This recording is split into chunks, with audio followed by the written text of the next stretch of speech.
How does natural law apply to abortion?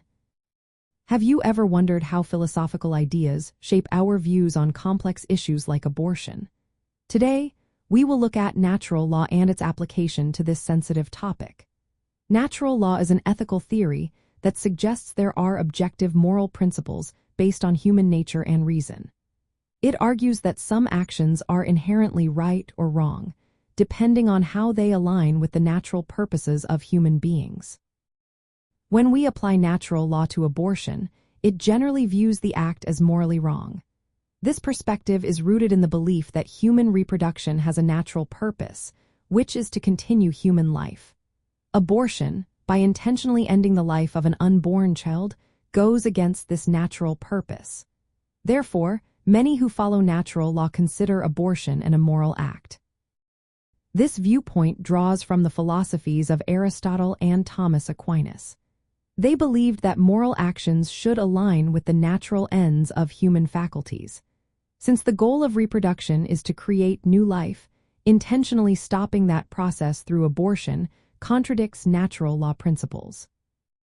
However, there is an important exception in natural law ethics known as the Doctrine of Double Effect.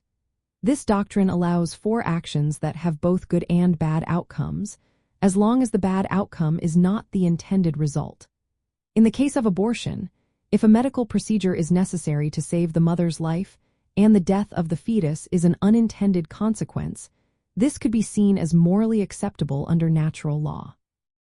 A common example is the treatment of an ectopic pregnancy, where the removal of the embryo is not the main goal but a necessary step to protect the mother's life.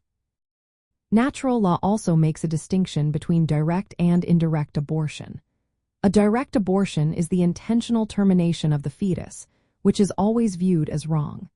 An indirect abortion occurs when the death of the fetus is an unintended side effect of a procedure aimed at saving the mother's life. This distinction is essential when applying natural law to real-life situations involving pregnancy. In summary, from the perspective of natural law theory, abortion is fundamentally wrong because it goes against the natural purpose of human reproduction. The intentional killing of an unborn child is seen as inherently immoral. The only situation where abortion may be considered acceptable is when it is an unintended side effect of a medical procedure aimed at saving the mother's life, as outlined by the Doctrine of Double Effect. Understanding these moral distinctions helps navigate the ethical dilemmas surrounding abortion while respecting both the unborn child and the pregnant woman.